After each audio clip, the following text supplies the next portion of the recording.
Se murió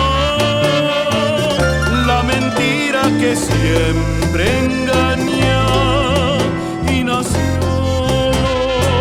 más fácil será acabar con las dudas porque sé que mi día llegará. Se murió la mentira que siempre engaña y nació la esperanza de un día volar.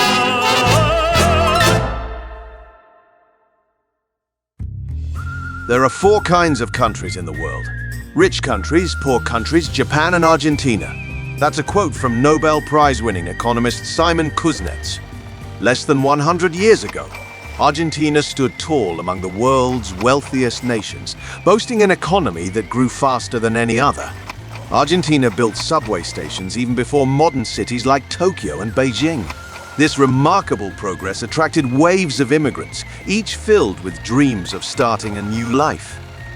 Between the late 19th century and early 20th century, around 7 million people from different parts of the world moved to Argentina to make it their home. On top of that, even though many people may not know much about Argentina, they often have a soft spot for countries like Argentina and Brazil. That's because these two South American nations have made a significant impact on global sports, especially football.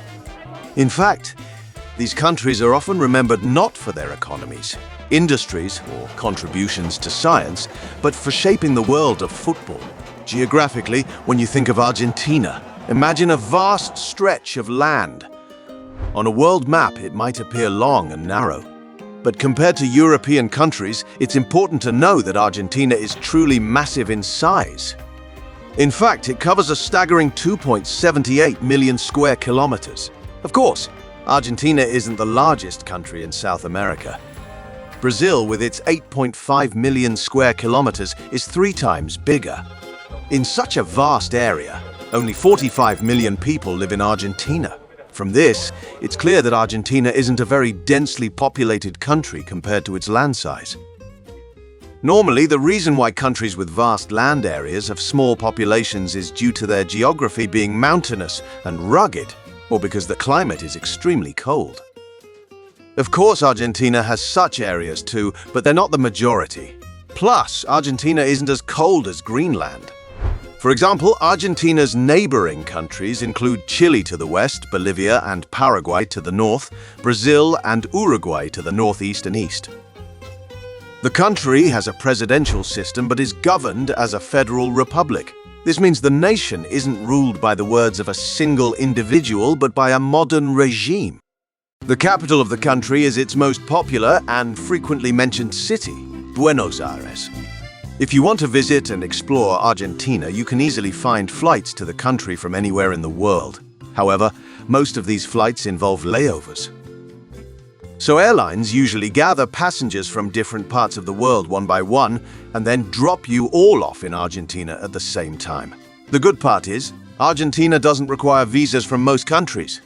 Moving on to the details of life in the country, today there's no language called Argentinian in Argentina.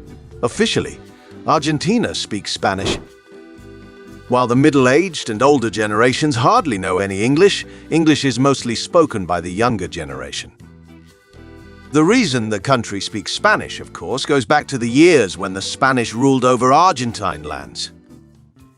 In the 1500s, when the Ottoman Empire was the world's superpower and controlled most of the known trade routes, the Spanish embarked on long sea voyages to discover new lands.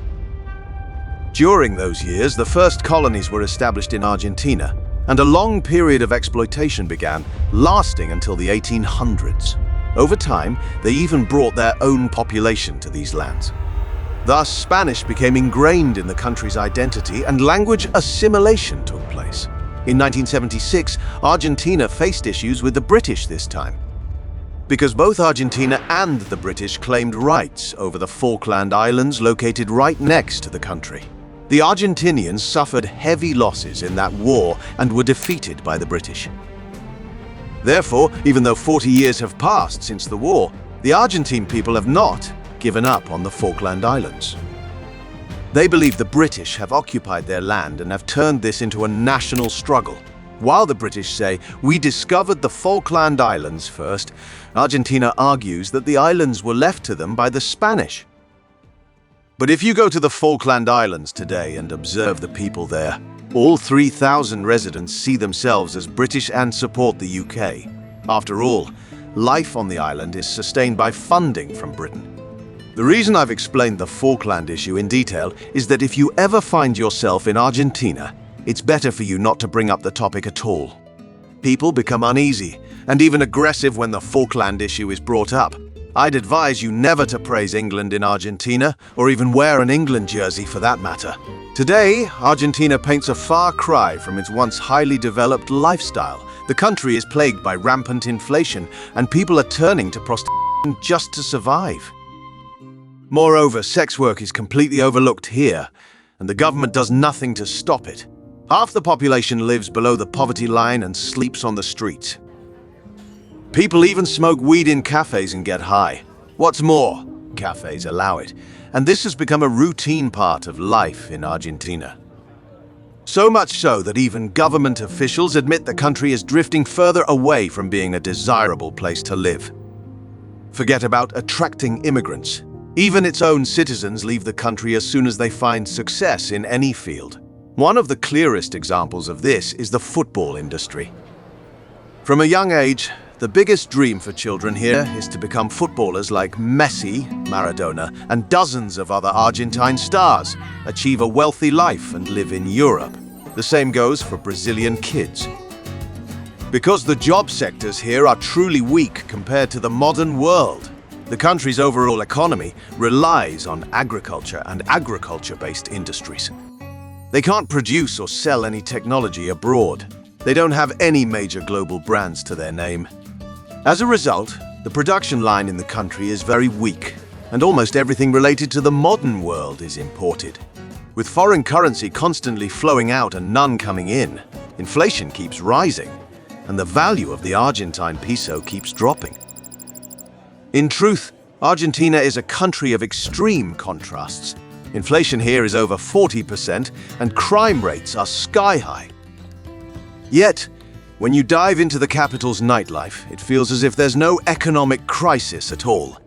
Because no matter how deep the crisis, these people never stop having fun or compromise on their enjoyment of life. The venues on Buenos Aires streets are packed with hundreds of people. When you look at their faces, outfits, or tables, you can clearly see they're not holding back on enjoying life. If you're wealthy, it's quite easy to attract people's attention in Argentina, just like anywhere else in the world. There, especially the women love to have fun, and thousands of men come from abroad to meet Argentine women. That's why Argentinians take extra care of themselves and are always warm. From this, we can conclude that Argentina is a country fully focused on consumption. People struggle economically, yet they never hold back from partying, spending money, and consuming. Especially the younger generation lives life day by day, focusing on enjoying the moment. People are quite friendly in character. For example, you're unlikely to encounter direct racist remarks or actions here, unlike in Europe. On the contrary, they want to get to know you better. Argentinians are a bit emotional and a bit annoying in character. For instance, they might joke about something related to themselves or your appearance. Later, they might turn one of your traits into a source of amusement. When faced with such jokes, they expect you to laugh it off. If you're a serious person who can't handle jokes, you might not enjoy the Argentine atmosphere. Additionally, same-sex marriage has been legal in the country for over a decade. You can see same-sex couples being affectionate in nightclubs, on the streets, or in public squares. Similarly, you'll often see opposite-sex couples being affectionate. Although they identify as Christian, most people are open-minded and don't live their lives strictly by religious rules. In other words, society sets its own moral standards, and they have a very free-spirited mindset. If you want to set aside the country's economic problems and enjoy Argentina, I'm sure the capital, Buenos Aires, will truly impress you. Because Argentina doesn't have the chaotic, messy, and disorganized city layout typical of other South American countries. In fact, the architecture in its major cities reminds you of Europe, especially countries like Italy and Spain. The roads and streets are extremely clean and the buildings exude artistry. When you go there, you feel as if you've stepped into a European country rather than a South American one. The service and atmosphere in restaurants and markets give off a developed country vibe. Their food is also heavily European influenced, with dishes like pizza, pasta, and pork. They're among the world's top consumers of beef. They love grilling their meat. You can also tell that people are generally cultured and clean just by how well maintained the streets are. On the other hand, deportations are almost non-existent in Argentina. Even those who overstay their visas find a way to re-enter the country illegally. There's no deportation law in effect here. If someone has problems in their home country or is fleeing chaos or war, Argentina is one of the easiest places to get residency or citizenship. Despite Argentina's economic troubles, there are very elite neighborhoods in the capital where people live a more luxurious life compared to the majority. These areas are known as Palermo and Belgrano. People live in high-rise, secure, and expensive apartments. The area is extremely safe, and you can comfortably walk around and film there. Despite this, residents there rarely leave their phones on cafe tables or place their bags on the side of the chair facing the street. This is seen as a necessary safety measure, and people take precautions. If you're directly robbed, local guides advise giving the robbers whatever they ask for. Because robbers in Argentina often carry guns or knives, so you shouldn't risk your safety. There are such absurd examples in the country that someone who tries to rob you at gunpoint on a motorcycle during the day might appear as a guest on a national talk show that same evening. It seems that Argentina's crime laws exist only on paper and fail to effectively control people. Despite this, Buenos Aires is truly impressive. The streets are vibrant and the people are friendly. You might even see people walking 20 to 25 dogs at the same time. No, of course they don't own 20 dogs at once. This is actually their job, and they're called dog walkers. They essentially work as dog caretakers, looking after the dogs of busy people. Interestingly, even though the dogs are of different breeds, they seem to get along like friends. They don't growl, fight, or try to dominate each other. I guess they've adapted to Argentine culture because the same goes for the people there. Even though people breathe the same city air, they don't interfere with each other, criticize life choices or fashion styles, or try to outdo one another. Thus, both animals and people in Argentina live a completely free life. For example, the weed smoking or other drug use I mentioned earlier has various legal statuses in Argentina. You can roll and smoke weed on any cafe terrace. Despite this, women sometimes face conflicts with their partners. Every year, protests and actions are held in the country to protect women's rights and amplify their voices. The police's authority and public order in Argentina also don't function well enough. Similarly, according to locals, even if the police catch a criminal and keep them in jail for a few days, they eventually release them. In other words, because there are no deterrent punishments, criminals aren't afraid to commit crimes again and don't hesitate to do so. The government views it this way. These people are so poor and in need of help that they were forced to make a mistake and caused you non-life-threatening harm. Therefore, we can forgive them. This is exactly one of the reasons why robbery is so prevalent in Argentina.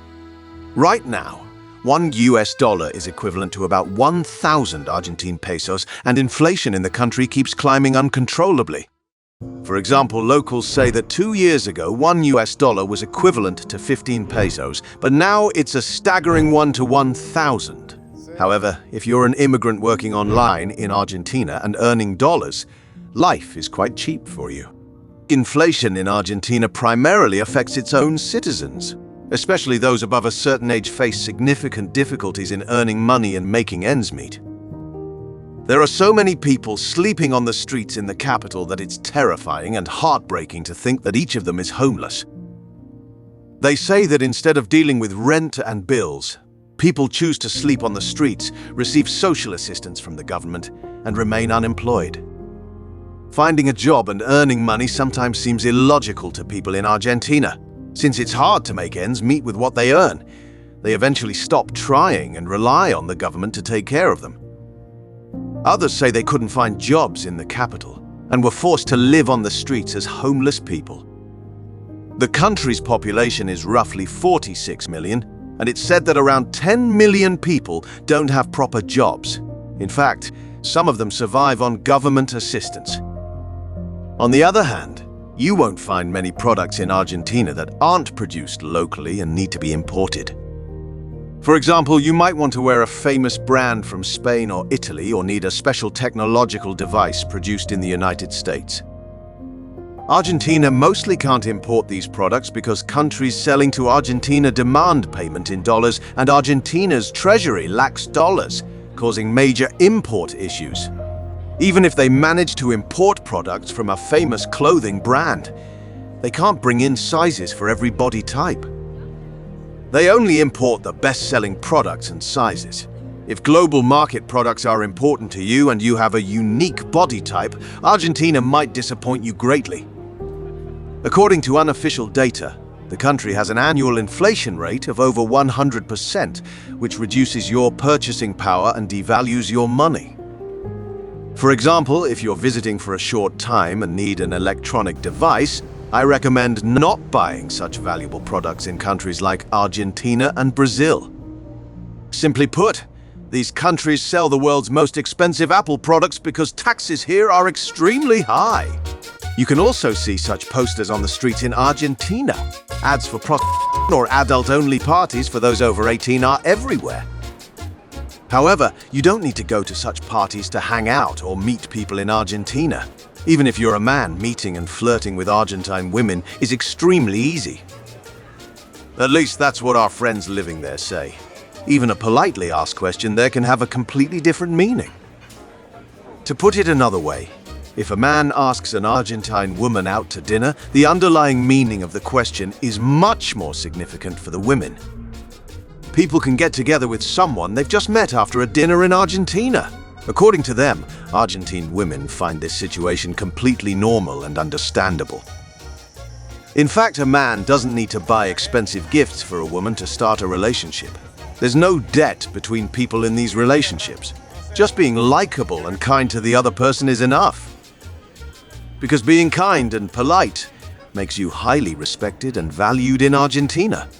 If you have good character, you don't need to know someone for months to be with them. Even long-term relationships there often start with a night together after dinner. Argentine women really do dress openly and flashily, even during the day. For example, when meeting a man, they often choose black leather pants or low-cut black dresses. The guide says that women go out hunting for men during the day dressed like this. I can't prove this to you, but some say that in Argentina, married women and men, despite loving their spouses, cheat on them with their bosses. This is considered quite normal in Argentina, and having a mistress doesn't harm marriages there. People have a very open mindset and live for whatever makes them happy in the moment. You can also see men holding hands and other LGBTQ+ individuals walking around the streets. Argentina is also extremely liberal regarding same-sex relationships and doesn't oppress its people. If you're a woman, you're not obligated to be with men. You can officially marry another woman. For example, if two women marry and have a child through sperm donation or adoption, both women are listed as mother on the child's identity card. So, for the child of two women, the identity doesn't say mother and father. In fact, you don't even need to specify the child's gender on their identity in Argentina. There's also the fact that most people who have children in the country aren't actually married. People have children in their 30s while in relationships, but usually consider official marriage after 35. This isn't seen as unpleasant or off-putting in society and is quite normal for them. For example, if you live in Argentina for a while, you might witness a 45-year-old having their first child. And this is very common in the country. People's life philosophies generally involve partying and having fun until their mid-20s, building a career until their 30s, and then slowly considering marriage after 35. In tourist areas, most visitors are from the United States. They come with their dollars and can enjoy themselves in the capital's most expensive restaurants. Argentina isn't just super cheap for Americans, but also for Europeans. It's one of the most popular countries for getting quality services at low prices. They even receive more visitors than Brazil. Also, the country isn't just about Buenos Aires. If you head south from the capital, the weather gets colder and the climate becomes harsher and windier. In the south, there's a settlement called Ushuaia, one of the southernmost in the world. Because it's so close to Antarctica, life in that town is very different compared to central Argentina and gives the impression of being in another country. In fact, accessing basic necessities is even harder and more expensive in special areas like Ushuaia. There, you can see seals and various marine creatures. If you like heat, you should head north from the capital. In the north, you'll find a warmer climate and lively village settlements compared to the south. In the north, there are many deserted areas that remind you of old Wild West movies. Barren desert landscapes, stone-tiled houses, scattered greenery, and orangish mountains. If you look at the faces of the people in these towns, you'll notice that their financial struggles are more visibly etched on their faces compared to those in the capital. If earning $500 a month in the capital is considered a good life, the monthly income of people in these barren areas probably doesn't even reach $200. Rural Argentinians resemble Native Americans more. Some of them migrated to Argentina from places like Bolivia and Paraguay. It's said that these people descend from the ancestors of South American native communities. They try to make a living by selling handmade products and food on the streets. The communities in the capital, Buenos Aires, are largely made up of old Italian and Spanish immigrants. Their ancestors migrated to these lands and created a mixed genetic lineage with South Americans. Also, if you walk the streets of capital as a foreigner and see the airports, roads, tree-lined areas, and beautifully designed buildings, you might think everything is fine in the country, and that what's said from the outside is completely made up. Indeed, Argentina creates a perfectly positive impression for someone new to the country. At the very least, you'll pass by restaurants and see them packed, and you'll wonder what crisis they're talking about. But once you dive into life there, you start to notice and experience the flaws one by one. Perhaps the people are intentionally kept poor and dependent, and this is a kind of political strategy. As for the packed restaurants, it's described as a cultural thing in Argentina. People love spending time in restaurants and cafes, socializing, even with the little money they have. They even have a tradition called siesta, where they take long breaks and enjoy leisure time. They don't dwell on the country's problems. Their only concern is enjoying life and savoring the moment. Thus, Argentinians don't have a comprehensive mindset to address the issues they face. There's also a system called Previaje offered by the government, where Argentinians get half of their travel expenses, like flights and hotels, reimbursed by the state, even if they vacation abroad. I guess the Argentine government encourages people to spend money and shop to keep the economy alive. Sundays, in particular, are family days in the country. On Sundays, people go out with their families in groups and spend time together. They don't stay home. Instead, they drink wine in restaurants or parks, eat lots of meat, and focus on enjoying themselves. If you observe people's clothing, you'll see they usually wear simple things and aren't trying to show off. From what we've discussed earlier, you'll understand that you don't need to show off, dress expensively, or own a luxury car to socialize with an Argentine. Flaunting expensive toys in Argentina is completely illogical. You'll probably just attract criminals who want to rob you. Apart from this, the service system in the country isn't well developed either. For example, if you have repair issues at home or need assembly services for a product you bought, authorized services won't come immediately, and you might have to wait frustratingly long. One of the best things about the locals is that they're truly patriotic. Despite all the negatives, they love their country, are deeply knowledgeable about their history, and most importantly, aim to stay in the country and spend time with their families rather than emigrate. Argentinians live in extended families, and people can live with their families until they're 30 or 40. Of course, this is also related to the economy. In Europe or the US, a young person can own a studio apartment. But with inflation and low salaries in Argentina, young people can't own property and are forced to stay close to their families.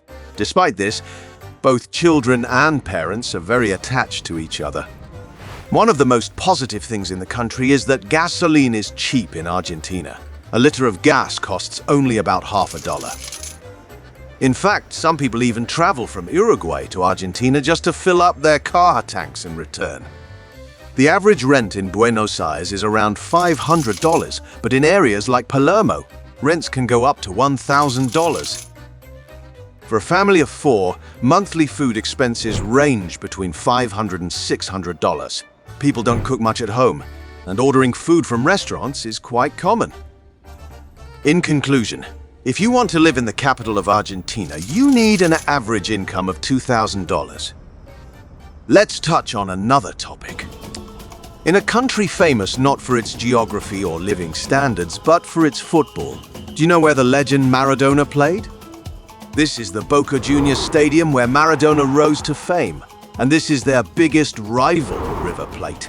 They're known as the most intense and biggest derby in the world. Whenever these two teams face off in Argentina, it's like a world war breaks out among the fans.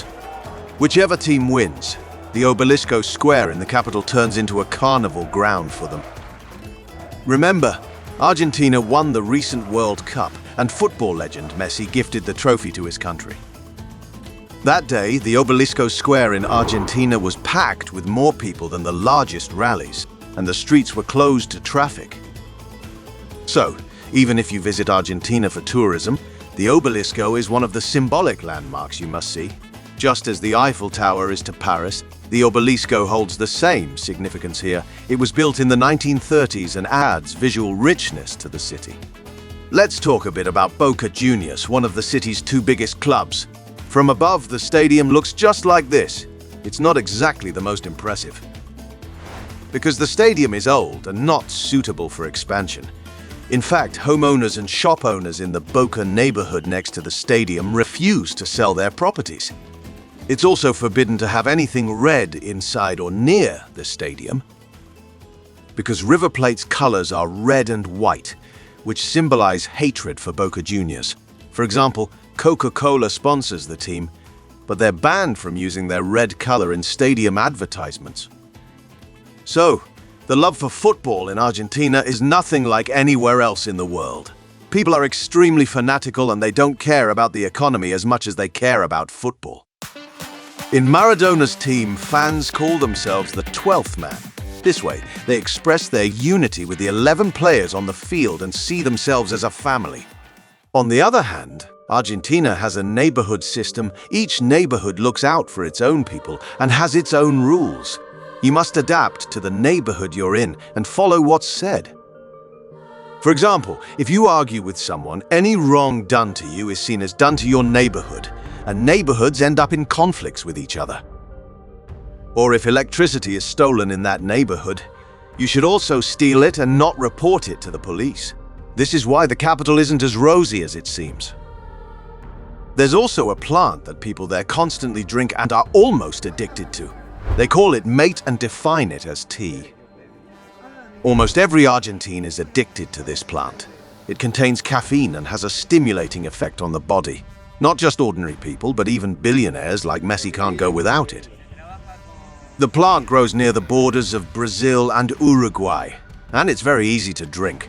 You mix it with hot water, shake it, and then drink it with a regular straw. The strange thing is that this plant was brought to these lands from abroad in the 1920s and began to be cultivated in Argentina. Today, after Argentinians, Syrians are the ones who drink it the most, followed by Jordanians and Lebanese. Another mouth-watering thing in the country is a type of barbecue they call asado. You might have even seen asado meat restaurants in your own country. Their origin is actually Argentina. This country, which feeds its cows with the highest quality feed, ranks 3rd in the world for the tastiest beef. They then experimented with grilling the cow's back, one of the tastiest parts, and created a national dish called asado. They separate the meat from the bones in the back and eat it with every meal, including hamburgers. In the capital, there's a place called Don Julio, which has become a master of this craft. They've been listed as one of the world's top 10 restaurants for 6 years in a row, and even Messi goes there to eat asado. They use the world's highest quality cow feed, produced by a company called Al Marai in Saudi Arabia, and serve the cows fed with this feed to their customers. If you walk the streets of Argentina and look closely at people's faces, you'll see that many resemble Europeans. In fact, 51% of Argentinians are of Italian immigrant descent. The rest are made up of Spaniards who settled in these lands after the colonial years and native South Americans. However, they identify as Argentinian and aren't obsessed with their origins. The wealthy among them live near the Tiger Canal in the capital. Expensive homes have been built around this canal for the wealthy in the capital, allowing them to live there. From above, the city is divided by the canal and connected by artificial bridges. In this way, it somewhat resembles Amsterdam. Of course, the canal dividing the city isn't artificial and is a natural river. One of the sad details in the capital is that the rich live in one area and the poor live in another, opposite area. This class divide exists in Argentina as it does everywhere in the world. For example, right next to the train tracks is a neighborhood called Villa 31, which is considered equivalent to the Favelas in Brazil. In fact, it's known as Argentina's most dangerous and impoverished neighborhood. The side streets are full of police, and you should leave all your valuables at your hotel before entering. Every corner is filled with poorly maintained cables and unpainted brick houses. The cables were haphazardly laid by the poor residents there because they're actually stealing electricity from neighboring areas. Additionally, shantytowns are stacked on top of each other, with a different family living on each floor. There's no internal staircase system to move between floors. That's why they use fire escapes to go up and down. If you request police protection there, only then can you film comfortably. But when you look at people's faces, they seem innocent. It's clear from their demeanor that they're forced to live in that neighborhood due to lack of options. The only thing that unites the poor and the rich under one roof in the country is, of course, football. Argentina, once one of the world's richest countries until 1930, has been battling hyperinflation since 2001. The children of those who migrated to this country during its wealthy era are now looking for ways to leave Argentina and find better economies. On every corner in the capital, black market dealers shout "Cambio, cambio." Their goal is to exchange dollars at more attractive rates than the official exchange rate and earn commissions. This is why Argentina, along with Venezuela and Zimbabwe, is among the countries where money is the least valuable. $1 is worth about 1,000 pesos at the official rate. Salaries in the country are only around $300 or $400. On the black market, you can get about 1,200 pesos for $1 from street exchanges. If you use a credit card to shop at a supermarket in Argentina, you'll make a big mistake, because shopping with a credit card will deduct money at the official exchange rate. You should exchange your dollars at the higher black market rate and shop with cash in stores. So, despite their failing economy, do Argentinians give up on enjoying life? Of course not. They even have a dance born from the poor class called tango. This dance, which emerged from the shanty towns, gradually became famous through local shows and then spread worldwide, becoming one of Argentina's cultural heritages.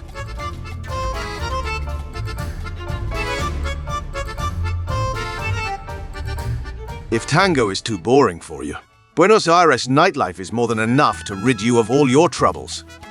The claim that, along with Colombia, the most well-groomed people in Latin America are in Argentina seems to be true. Even though money is so devalued, there's always a line at nightclubs. Even at 3 a.m., people in Argentina's entertainment venues don't stop. It seems Argentinians don't neglect music and their flashy lifestyles despite all the negatives. Argentina is both cheap and fun to live in. But it's one of the last countries you should go to for earning a living. If you enjoyed the video, you can like it, subscribe to the channel for free, and support us. Goodbye.